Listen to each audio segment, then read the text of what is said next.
The next section of the nephron that we're going to focus on is the loop of Henle. So if we take a look at our nephron and we zoom in on this U-shaped structure, well, this will give us our loop of Henle.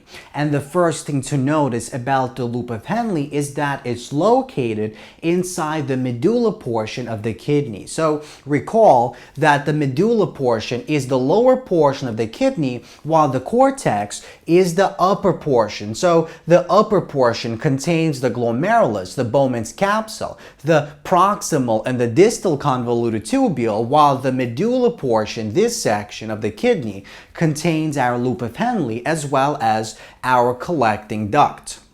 Now, the second thing to notice about the loop of Henle is that around the loop of Henle, it contains a network of blood vessels, a network of capillaries known as the vasa recta. And the vasa recta functions to absorb the electrolytes and nutrients that are reabsorbed from the loop of Henle and back into our body.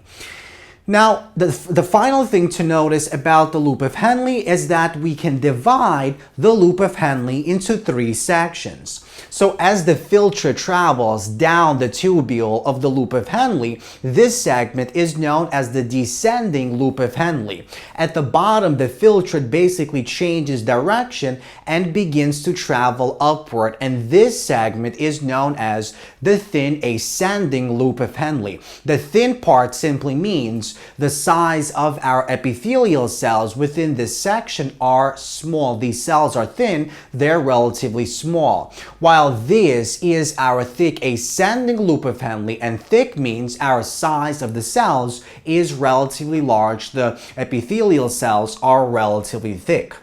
Now, the reason we divide the loop of Henle into these three segments is because each one of these sections carries out its own unique function. Now, before we examine the individual function of these three segments, let's discuss what the overall function of the loop of Henle is. So the loop of Henle utilizes a system known as the countercurrent multiplier system. And what that system does is it increases the amount of solute, it increases the concentration of the ions found within our tissue surrounding our loop of Henle. And the tissue surrounding the loop of Henle is known as the interstitium. So it utilizes the countercurrent multiplier system to create a concentration gradient found inside the interstitium. And what that ultimately does is it basically allows our loop of Henle to absorb more water, and it allows the nephron overall to absorb more water. And this concentrates our urine that is produced by the nephron, and at the same time it utilizes as little energy as possible. So the only time we actually use any energy within our loop of Henle is within the thick ascending loop of Henle, and we'll see why energy is used in this segment in just a moment. So what exactly is the meaning of the countercurrent multiplier system? Well, the countercurrent simply means that along the descending loop of Henle, the filtrate travels downward, but along our ascending loop of Henle, the filtrate travels upward. So we have a countercurrent. The two currents move in opposite direction. Now, multiplier means the loop of Henle multiplies the amount of water. It increases the amount of water that is passively absorbed back into our body from the loop of Henle, as well as from other parts of our nephron, such as the collecting duct. Now, to fully understand what the system is and how the loop of Henle actually creates this concentration gradient between the surrounding tissue and the lumen of our loop of Henle, let's begin with our thick ascending loop of Henle. So we're essentially going to work backwards. Now, as I mentioned earlier, the thick ascending loop of Henle contains epithelial cells that are relatively thick, relatively large. It contains large, simple squamous epithelial cells. Now, if we take a small section of our thick ascending loop of Henle, we basically get the following diagram. So these are the large, simple squamous epithelial cells. Now, as we see on the diagram, the membrane of these cells contains specialized proteins that are responsible for using ATP molecules, energy molecules, to establish a gradient inside our interstitium, between the interstitium and the inside, the lumen of our loop of Henle. So let's discuss how this is actually achieved. So let's begin on the basolateral side of our cell. The basolateral side of the cell is the side that faces our basement membrane found in the interstitium of the surrounding thick loop of Henle.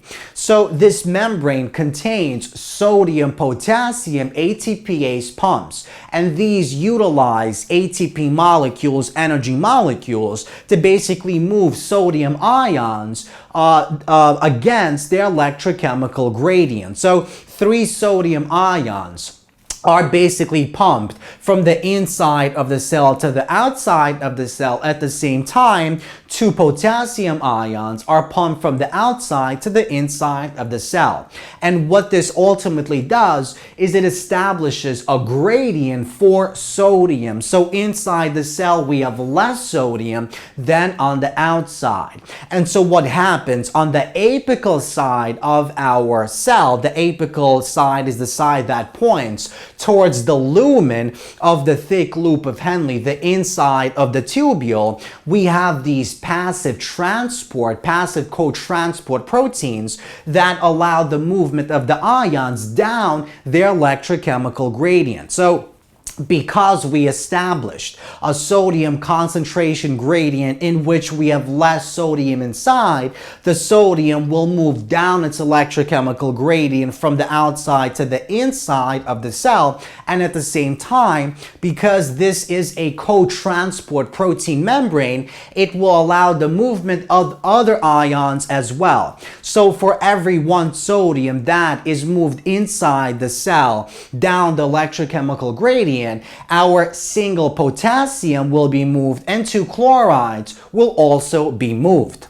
So let's take a look at the following diagram, which summarizes what takes place within the thick ascending loop of Henle. So what it does is it uses ATP to establish an electrochemical gradient that allows the movement of sodium, potassium, and chloride from the lumen of our cell, from the lumen of our thick ascending loop of Henle into these cells and eventually out of the basolateral side and into the interstitium of our loop of Henle, into the surrounding tissue.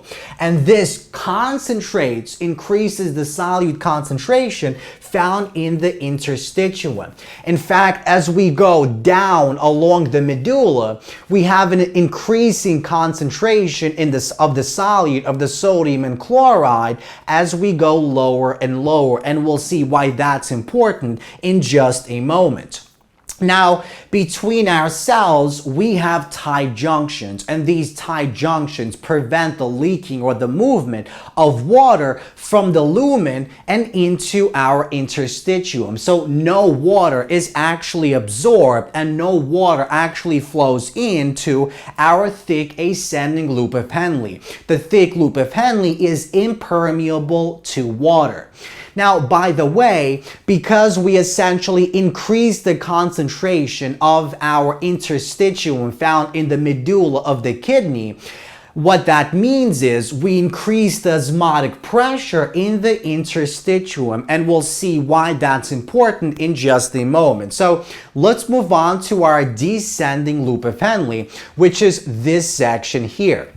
Now, at the top of our descending loop of Henle, the inside filtrate is isotonic with respect to our interstitium. Now, what exactly will happen as the filtrate travels downward? Now, the epithelial cells of the descending loop of Henle are permeable to water, so they allow the passive movement of water across the membrane of the descending loop of Henle. However, the cells are impermeable to ions, so the ions such as sodium and chloride do not flow across the membrane in the descending loop of Henle. Now, as the filtrate moves down, because the membrane of the descending loop of Henle is permeable of water, that means it will either flow out of the tubule or into the tubule. The question is, where exactly will it flow? Well, let's go back to the thick ascending loop of Henle. Recall that the thick ascending loop of Henle, what it basically did is it created a hypertonic environment in the surrounding tissue, in the interstitium. That means within the interstitium surrounding our descending loop of Henle, we have a high concentration of solute as compared to the inside. And because water always travels from a low solute concentration to a high solute concentration, water will passively move from the lumen, from the inside of the descending loop of Henle, and to the outside. So at the top, our filtrate is isotonic with respect to our surrounding tissue, but as the water continually flows out and out and out, eventually at the bottom of our descending loop of Henle, because so much water left our tubule, the inside of our tubule will become hypertonic with respect to the surrounding tissue, and this leads directly to the thin ascending loop of Henle. Now, before we go on to the thin ascending loop of Henle, let's mention the following things. So previously I said that the function of the loop of Henle is to ultimately allow the nephron to absorb more water. And it absorbs more water via passive diffusion without actually using any energy. So the thick ascending loop of Henle uses energy to establish an electrochemical gradient so that the water inside the descending loop of Henle flows out of the tubule without actually using any ATP molecules, and that only happens when the water moves down its gradient from a low solute concentration to a high solute concentration. Now let's move on to the thin ascending loop of Henle. So if we look at the following diagram, this is the thin ascending loop of Henle. And unlike our epithelial cells in the descending loop of Henle, the cells here are impermeable to water, but they are permeable to sodium and chloride ions. So the question is, in what direction will the sodium and chloride ions within the thin ascending loop of Henle actually travel? Well, recall that as the filtrate travels down the descending loop of Henle, the inside becomes more concentrated. So the relative amount of solutes inside our filtrate increases. And at the bottom of our loop, we have a hypertonic environment, hypertonic with respect to our interstitium. We have a high concentration of sodium and chloride, and because our cells within our thin ascending loop of Henle allow the movement of sodium and chloride passively, these sodium and chloride ions will move down their electrochemical gradient from a hypertonic environment, from where we have a high concentration of solute, to a low where we have a lower concentration. So within the thin ascending loop of Henle, the chloride and sodium ions will once again move passively without using any energy to the interstitium. Now, as we'll see in the next lecture when we discuss our collecting duct, what the loop of Henle does is it increases the concentration of solute inside the surrounding tissue, and that allows water to be reabsorbed not only in the descending loop of Henle but also in the collecting duct, the final tubular portion of our nephron. So once again, let's summarize our discussion. So the loop of Henle is this U-shaped structure that is found inside the medulla portion of the kidney, and it uses a countercurrent multiplier system. It uses this system in which the filtrate travels downward here but upward here to multiply, to increase the amount of water that is reabsorbed back by our body from the filtrate. At the same time, it concentrates the urine in the collecting duct, and this basically is done without using too much energy. The only place we actually use energy is in the thick ascending loop of Henle. So within the thick ascending loop of Henle, we establish an electrochemical gradient by using ATP, and then in the descending loop of Henle, we utilize that electrochemical gradient to passively move water out of our tubule. And as a result of all that water moving out of our tubule, we concentrate our filtrate towards the bottom of the loop of Henle, and that's exactly why in the thin ascending loop of Henle, the sodium and chloride even further move to the outside, concentrating the outside even more. So this is the function of the loop of Henle. It ultimately concentrates the medulla, the interstitium, found in the medulla of our kidney.